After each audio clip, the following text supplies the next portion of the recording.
देखो भाई, 10th class का जो है ना 6 चैप्टर हम पढ़ रहे हैं कोऑर्डिनेट ज्योमेट्री। और लास्ट टाइम हम जो है ना एक्सरसाइज 6.2 में थे भाई। और उसमें मैंने लास्ट टाइम आपको कुछ 2 डायमेंशन फिगर है ना उनके बारे में बताया था कि स्क्वायर में क्या खास बात होती है, रेक्टेंगल में क्या खास बात होती है, जो पैरेललोग्राम में क्या खासियत होती है, और जो रोम्बस है ना उसमें क्या खास बात है। और वो आज भी यूज होंगी आपकी। स्क्वायर में क्या खास बात होती है भाई, जो स्क्वायर है ना उसकी ऑल साइड आपकी इक्वल होती हैं, और जो उसके डायगोनल है ना वो भी क्या होते हैं मेरे, इक्वल होते हैं। उसके बाद उसका एरिया का फॉर्मूला होता है साइड का स्क्वायर। उसके बाद हमने रोम्बस के बारे में पढ़ा। रोम्बस की भी जो है ना ऑल साइड इक्वल होती हैं।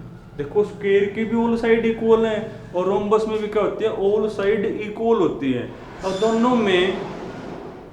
अब दोनों में क्या डिफरेंस है, स्क्वायर के तो डायगोनल इक्वल होते हैं, पर जो रोम्बस है ना उसके डायगोनल्स इक्वल नहीं होते। बल्कि एक और होता है डिफरेंस जो आपके ज्योमेट्री में यूज होगा भाई, कि स्क्वायर के तो चारों एंगल 90 के होते हैं, पर रोम्बस के अंदर जो एंगल है ना वो 90 के नहीं होते। बल्कि रोम्बस में एक खास बात और होती है, रोम्बस का जो डायगोनल है ना वो एक दूसरे को परपेंडिकुलर क्या करते हैं, इंटरसेक्ट। जो रोम्बस है ना उसके जो डायगोनल है एक दूसरे को क्या करते हैं भाई, परपेंडिकुलर इंटरसेक्ट। ये बात आपकी ज्योमेट्री में यूज होंगी। अब तो खाली ये यूज होगा कि स्क्वायर की तो ऑल साइड इक्वल, रोम्बस की भी ऑल साइड इक्वल। उसके बाद दोनों में कहाँ पर डिफरेंस है, स्क्वायर के तो डायगोनल इक्वल होते हैं, पर रोम्बस के जो डायगोनल है वो इक्वल नहीं होते। उसके बाद है रेक्टेंगल। रेक्टेंगल क्या होती है, जिसकी अपोजिट साइड इक्वल होती हैं, और जो डायगोनल है ना वो भी मेरे इक्वल होते हैं। उसके बाद है पैरेललोग्राम। अब जो पैरेललोग्राम और रेक्टेंगल के जैसा होता है, पैरेललोग्राम क्या होता है, अपोजिट साइड उसकी भी इक्वल होती हैं, पर उसके जो डायगोनल है ना वो इक्वल नहीं होते। दोबारा फिर सुनो, रेक्टेंगल तो पैरेललोग्राम के जैसा है, दोनों में सेम चीज क्या है, अपोजिट साइड इक्वल रेक्टेंगल में भी होंगी और पैरेललोग्राम में भी होती हैं। और दोनों में क्या डिफरेंस है, रेक्टेंगल के तो डायगोनल इक्वल होंगे, पर जो आपका पैरेललोग्राम है ना उसके डायगोनल्स इक्वल नहीं होते। तो कल हमने यहाँ तक पढ़ा था भाई। अब इसके ऊपर बेस क्वेश्चन देखो, तुम पढ़ो क्वेश्चन नंबर 5 तक हमने कर लिए ना, 6 पढ़ो भाई। 6 में लिखा हुआ है, show that the points, show that the points -4, -1, -2, -4, 4, 0 and 2, 3 are the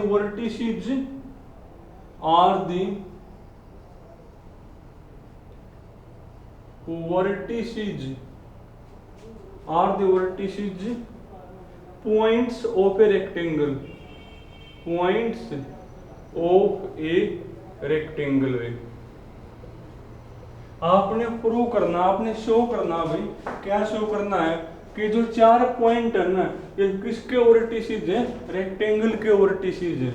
ये जो 4 पॉइंट है ना ये 4 पॉइंट मिलकर ने क्या बना हुआ, एक रेक्टेंगल। या आपने प्रूव करना है क्या होती है रेक्टेंगल, जिसकी अपोजिट साइड इक्वल होंगी, यानी ये इक्वल टू ये और ये इक्वल टू ये, और जिसके जो डायगोनल्स है वो भी क्या होते हैं मेरे, इक्वल होते हैं। ये आपको प्रूव करना है। तो मान लो इनको, जैसे ये वाला ये मान लो, तो -4, -1 लिखना आप कहीं से भी स्टार्ट करो, लिखोगे एंटी क्लॉकवाइज। उसके बाद ये लिखोगे -2, -4, उसके बाद 4, 0, और एक कौन है मेरे ये भाई 2, 3 है ना। इनको नाम दे लो भाई, इसको ए मान लो, इसको बी, इसको सी, और इसको आप डी मान लो। और आपने शो करना है कि ए बी सी डी कौन है मेरी, एक रेक्टेंगल है। तो कैसे शो करोगे, तो अगर ये रेक्टेंगल है तो इसमें क्या खासियत होगी, अपोजिट साइड इक्वल होनी चाहिए, यानी A B equal to D C और A D equal to B C, और जो इसके डायगोनल्स है वो भी इक्वल होने चाहिए। यानी आप ये चारों डिस्टेंस निकालोगे और वो हम किससे निकालेंगे, डिस्टेंस फॉर्मूला जो कि हमने पढ़ लिया भाई। तो सॉल्यूशन तो लिखोगे लेट ए कौन है मेरी, माइनस का 4 कोमा माइनस का 1, बी हमने किसको माना है, माइनस का 2 कोमा माइनस का 4, एक को हमने सी नाम दिया ना 4 कोमा 0 एंड डी, और डी हमने किसको नाम दिया भाई 2 comma 3, be the given points में।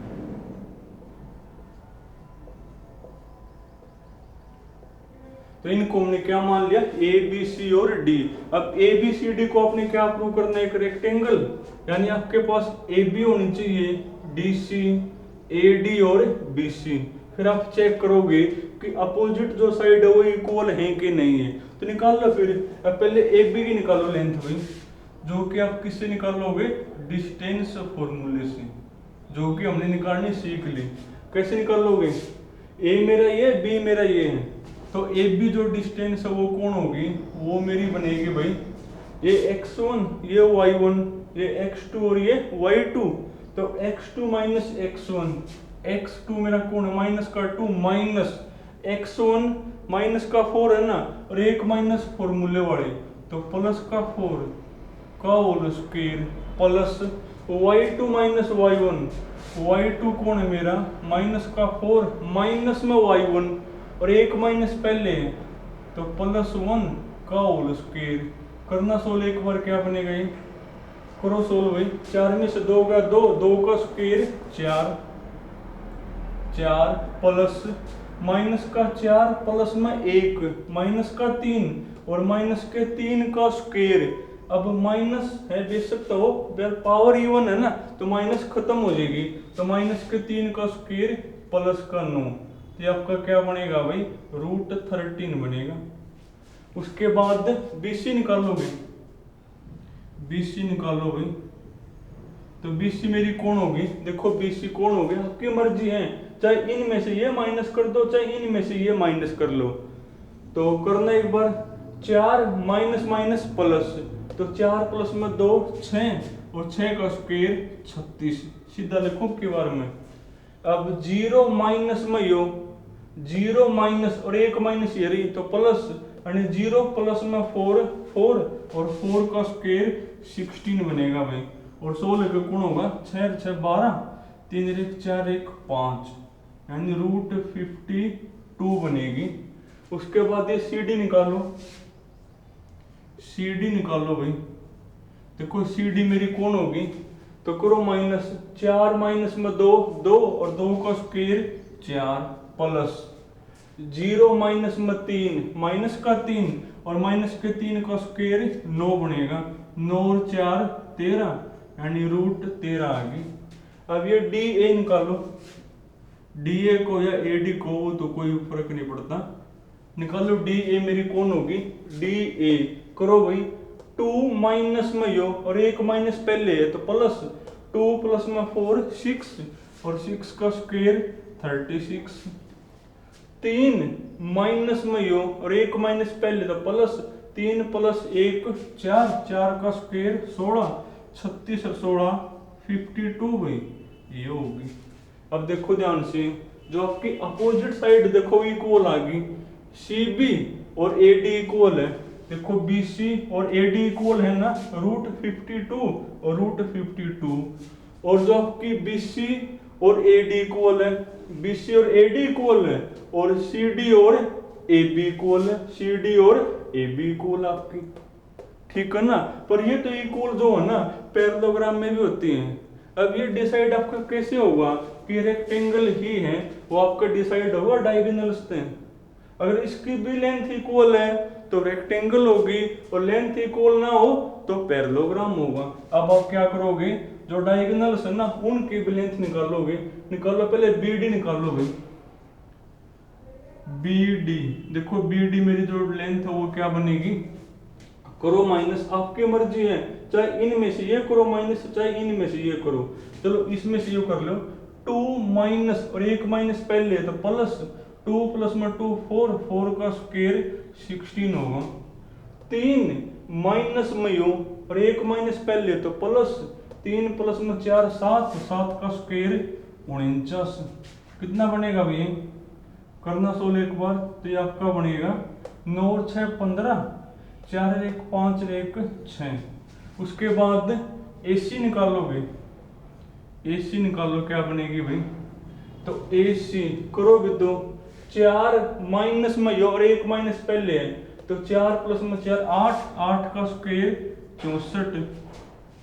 0 माइनस में यो और एक माइनस देखो पहले है तो 0 प्लस 1 1 और 1 का स्क्वायर 1, 64 1 65, यानी आपकी बनेगी रूट 65। अब देखो इक्वल है, BD और AC मेरी कौन आ गई, इक्वल आ गई ना, यानी अपोजिट साइड इक्वल, डायगोनल्स की लेंथ इक्वल, तो ABCD कौन होगा मेरे, रेक्टेंगल होगा। तो लिखोगे देयरफॉर, तो कौन किसके इक्वल आ गई भाई, AB इक्वल टू कौन है मेरी, DC, और भाई जो AD है ना, AD मेरी किसके इक्वल आई है, BC की, एंड और जो डायगोनल सम की लेंथ इक्वल आ गई ना, यानी BD इक्वल टू कौन है मेरी भाई, AC। और ये तो जो कंडीशन है वो किसकी कंडीशन है, रेक्टेंगल की, यानी ABCD कौन होगी मेरी, एक रेक्टेंगल। तो hence ABCD is a rectangle. तो ABCD कौन होगी मेरी, एक रेक्टेंगल होगी। अगर मान लिया आपको साथ में वो ये भी बोल दे कि इस ABCD का एरिया भी बताओ, ये जो ABCD आपकी रेक्टेंगल है ना, इसका एरिया भी निकालो, तो एरिया का फॉर्मूला भाई, रेक्टेंगल है तो एरिया का फॉर्मूला लेंथ इनटू ब्रेड्थ। अब देखो लेंथ AB कौन है मेरी, AB है मेरी रूट 13 इनटू में कौन है मेरी ब्रेड्थ, चाहिए लो चाहिए तो बराबर बात है। AD कौन है, AD है मेरी रूट 52। तब ये कर दियो मल्टीप्लाई, तो कैसे होगी मल्टीप्लाई, तो ये आपकी बनेगी रूट तो आओ या होगा, जो 13 की 52 की मल्टीप्लाई बनेगी, जो 13 की 52 की मल्टीप्लाई होगी वही मेरा कौन हो जाएगा, एरिया हो जाएगा। तो भैया बिल्कुल आसान है।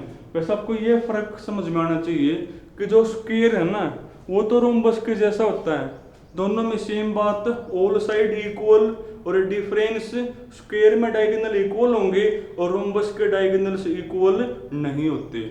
और जो रेक्टेंगल है वो पैरेललोग्राम के जैसा होता है, दोनों में सेम बात, अपोजिट साइड इक्वल होती है दोनों में, और दोनों में डिफरेंस, रेक्टेंगल में तो डायगोनल्स इक्वल होंगे और पैरेललोग्राम में इक्वल नहीं होते।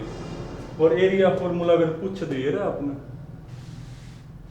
और देखो भाई, यानी आपको मेन चीज जो है ना, डिस्टेंस फॉर्मूला ही पता होना चाहिए, यानी आपको प्लेन के दो पॉइंटों के बीच डिस्टेंस आपको निकालनी आनी चाहिए भाई, वही चीज मेन है। उसके बाद तो बाकी आपको ये बेस जो मैंने बता दिया बार बार वही है। अब और देखो भाई, जैसे क्वेश्चन नंबर 8 आपका, तो 7th और 8th तो तुम कर लोगे, फिर 8th में क्या लिखा हुआ है, ये जो 4 पॉइंट है ना, किसके वर्टिसेस आपने प्रूव करने हैं, स्क्वायर के। तो आप ऑल साइड आपकी क्या होंगी, इक्वल होंगी, और डायगोनल्स पे आपको क्या मिलेंगे, इक्वल मिलेंगे। तो इससे आपका क्या प्रूव हो जाएगा, कौन है ये, एक स्क्वायर है भाई। तो ये तुमने करना है, कर लोगे तुम। इसके बाद देखो, जो ट्रायंगल है ना, जो ट्रायंगल्स हैं वो नॉर्मली आपकी 4 टाइप के होते हैं भाई। 4 टाइप के कौन कौन सी, सबसे पहले है राइट एंगल ट्रायंगल, एक मेरी होती है भाई इक्विलैटरल ट्रायंगल, एक मेरी होती है भाई आइसोस्केल्स स्पेलिंग गलत हो ठीक कर लियो। और एक मेरी होती है भाई इक्विलेटरल होगी, आइसोस्केल्स होगी, स्केलन, ट्रायंगल। भाई नॉर्मली आपकी 4 टाइप की होती हैं। राइट एंगल ट्रायंगल क्या होती है? राइट एंगल ट्रायंगल वो ट्रायंगल होती है जिसका एक एंगल कितने का हो भाई? 90 का। जिसका एक एंगल आपका 90 का होगा नहीं तो वो मेरी कौन कहलाओगी? राइट एंगल ट्रायंगल कहलाओगी। इसमें 3 चीजें होती हैं, एक होता है बेस, एक होता है परपेंडिकुलर, एक तो मेरा होता है बेस, एक मेरा कौन होता है भाई? परपेंडिकुलर, और ये मेरा कौन होता है? हाइपोटेन्यूस। ये मेरा बेस होता है, ये मेरा परपेंडिकुलर, और ये मेरा होता है हाइपोटेन्यूस। इस हाइपोटेन्यूस में 2 खास बात होती हैं। एक तो 90 के सामने जो साइड है ना, 90 के सामने जो साइड है वो आपकी हाइपोटेन्यूस होती है। मान लो आपको ये नहीं पता हो भाई इनमें से 90 का एंगल कौन सा है, तो आप कैसे चेक करोगे कि तीनों में से हाइपोटेन्यूस कौन सा है? जो सबसे लंबी साइड है ना, जो सबसे लंबी साइड होती है वो मेरा हाइपोटेन्यूस होता है। हाइपोटेन्यूस में 2 खास बात होती हैं, 90 के सामने वाला एंगल ना 90 के सामने वाली साइड हाइपोटेन्यूस है। अगर आपको एंगल्स ना पता हो और वैसे बताना हो कि 3 साइड है उनमें से हाइपोटेन्यूस कौन सा होगा, तो जो सबसे लंबी साइड है ना वो मेरी कौन होती है? हाइपोटेन्यूस। जो 2 छोटी साइड है उनमें से एक बेस होगा और एक होगा परपेंडिकुलर। इनमें से कोई भी छोटी बड़ी हो सके, पर तीनों में सबसे बड़ी कौन होती है? हाइपोटेन्यूस। दूसरी बात, इस हाइपोटेन्यूस, परपेंडिकुलर और बेस तीनों में एक रिलेशन होता है। और वो क्या रिलेशन होता है कि जो मेरा हाइपोटेन्यूस है ना, जो मेरा हाइपोटेन्यूस का स्क्वायर इक्वल टू होता है भाई परपेंडिकुलर का स्क्वायर प्लस बेस का स्क्वायर होता है। जो आपके सामने 3 साइड है ये परपेंडिकुलर, हाइपोटेन्यूस और बेस, तीनों में क्या भाई एक रिलेशन होता है कि हाइपोटेन्यूस का स्क्वायर इक्वल टू कौन होगा? बाकी 2 साइड के स्क्वायर का सम के इक्वल होता है। अब ये ट्रायंगल आपकी कैसी होगी? Right angle. और जब भी आपको कोई triangle right angle triangle prove करनी हो ना तो हमेशा आप यही चीज प्रूव करके दिखाओगे। हमेशा आप क्या प्रूव करोगे कि हाइपोटेन्यूस का स्क्वायर किसके इक्वल होगा? बेस का स्क्वायर प्लस में कौन? परपेंडिकुलर का स्क्वायर। अब मान लीजिए आपको कैसे पता लगेगा कि इसमें से बेस कौन है, परपेंडिकुलर कौन है और आपका हाइपोटेन्यूस कौन है? कैसे पता लगेगा? देखो जो सबसे लंबी साइड है वो मेरी कौन होगी? हाइपोटेन्यूस। बाकी 2 आपकी जो बच गई उनमें से एक होगी बेस और एक मेरा कौन होगा? परपेंडिकुलर। तो आप ये नहीं याद करोगे कि हाइपोटेन्यूस का स्क्वायर इक्वल टू अगर ये है तो राइट एंगल होगी ना, आप ऐसे याद करोगे कि जो सबसे लंबी साइड है ना उसका स्क्वायर अगर बाकी 2 छोटी का स्क्वायर का सम के इक्वल हो तो मेरी ट्रायंगल कैसी कहलाओगी? राइट एंगल ट्रायंगल कहलाओगी। और उनमें जो सबसे लंबी साइड होगी वो उस ट्रायंगल का कौन होगा? हाइपोटेन्यूस होगा। अगर आपको इसका एरिया निकालना हो राइट एंगल का, तो राइट एंगल का आपका एरिया होता है हाफ इनटू बेस इनटू में कौन? परपेंडिकुलर। और आप इसको ऐसे याद नहीं करोगे जैसे मैं को वैसे याद करोगे कि 1/2 इनटू जो 2 छोटी साइड है ना उनकी प्रोडक्ट, 1/2 इनटू में कौन? 2 छोटी साइड की प्रोडक्ट। अभी तो आप इस चीज को ऐसे याद करोगे।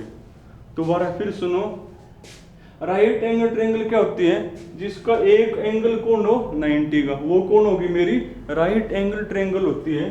उसके बाद इसमें 3 चीज होती हैं, बेस, परपेंडिकुलर और हाइपोटेन्यूस।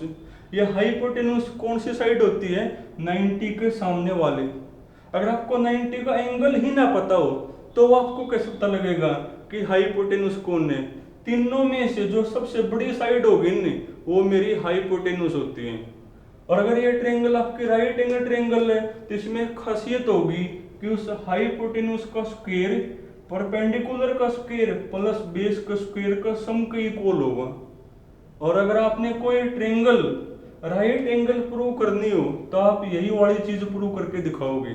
अगर ये वाली चीज उसने सेटिस्फाई कर ली तो वो ट्रायंगल मेरी कैसी कहलाओगी, राइट एंगल ट्रायंगल। और याद आप इसको ऐसे नहीं करोगे, याद आप कैसे करोगे कि तीनों साइडों में से जो सबसे बड़ी साइड है ना उसका स्क्वायर अगर दो छोटी साइड का स्क्वायर का सम के इक्वल आ जाए तो ट्रायंगल कैसी होगी, वो राइट एंगल ट्रायंगल। जैसे मान ले बोल दूं कोई ट्रायंगल है, उसकी साइड की लेंथ है 4, 5 और 6 है, और आपको चेक करनी हो भैया राइट एंगल है कि नहीं है। तो जो सबसे बड़ी साइड है ना उसका स्क्वायर अगर दो छोटी का स्क्वायर का सम के इक्वल आ जाए तो किसी ट्रायंगल कहलाओगी राइट एंगल। और फिर उसके बाद जो सबसे बड़ी साइड होगी वो उस ट्रायंगल का कौन होगा, हाइपोटेन्यूज। और आपको अगर एरिया बताना उसका तो वो बनेगा 1/2, जो दो छोटी साइड है ना उनकी प्रोडक्ट वो बनेगा फिर। तो ये मेरी कौन होगी भाई, राइट एंगल ट्रायंगल होगी। उसके बाद है इक्विलेटरल, सबको पता होगा। तो इक्विलेटरल ट्रायंगल क्या होती है, ऑल साइड्स आर इक्वल, जिसकी क्या हो गई सारी की सारी जो साइड है ना ऑल साइड्स आर इक्वल भाई, तो कैसी कहलाओगी वो, इक्विलेटरल ट्रायंगल कहलाओगी। और इसका जो एरिया होता है ना इक्विलेटरल में जो एरिया वो होता है मेरा √3/4 इंटू में कोण साइड का स्क्वायर में। उसके बाद है आइसोस्केल्स। आइसोस्केल्स कौन सी होती है, जिसकी दो साइड इक्वल हो, जिसकी क्या हो 2 साइड्स आर इक्वल, तो वो मेरी कैसी कहलाओगी, आइसोस्केल्स। एक होती है स्केलन जिसकी कोई भी साइड इक्वल ना हो, not equal way, not equal any side में। कोई भी साइड जो है ना अगर इक्वल नहीं है तो मेरी कैसी कहलाओगी भाई, इक्विलेटरल ना स्केलन ट्रायंगल वो आपकी कहलाओगी, अगर कोई भी साइड उसकी इक्वल नहीं है। तो एक क्वेश्चन देखो भाई फटाफट,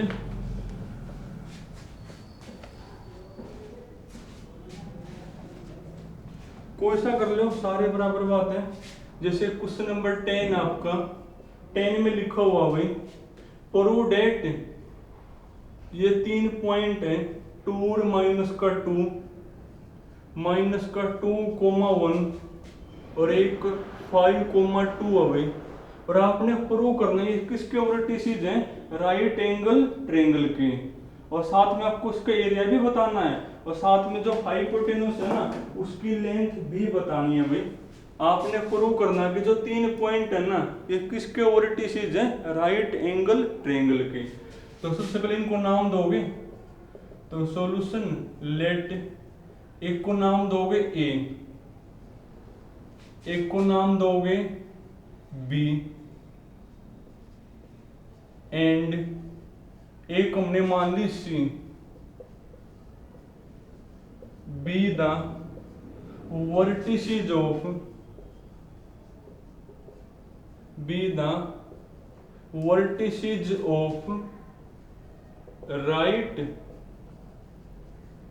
एंगल ट्रायंगल में। ये हमने किसके वर्टिसेस मान लिए, राइट एंगल ट्रायंगल के। अब हमने शो करना है कि कैसी ट्रायंगल होगी ए बी सी मेरी राइट एंगल। तो क्या वैसे बता दें, आप पहले ए बी निकाल लो, फिर बी सी निकाल लोगे और फिर ए सी निकाल लो। ए बी निकाल लो, बी सी निकाल लो और ए सी निकाल लो। उसके बाद जो सबसे बड़ी साइड है ना उसका स्क्वायर दो छोटी साइड का स्क्वायर के इक्वल आना चाहिए। तो देखो भी तुम पहले ए बी निकाल लो, तो निकालो ए बी मेरी कौन होगी, डिस्टेंस। तो ये माइनस में ये माइनस का 2 माइनस का 2 माइनस का 4 और माइनस के 4 का square 16 plus y2 minus y1 एक माइनस ये रही प्लस हो जाएगी 1 प्लस में 2 3 का स्क्वायर 9 16 9 25 25 का रूट 5। उसके बाद BC निकालोगे, देखो BC मेरी कौन होगी, तो BC मेरी बनेगी भाई 5 माइनस माइनस प्लस 5 और 2 7 7 का स्क्वायर 49 प्लस 2 माइनस में 1 1 1 का स्क्वायर 1, 49 1 50, और अब की बार तो रूट आपका निकलता कौन नहीं, तो छोड़ दो नुकानू, या एनबीसी कौन होगी रूट 50।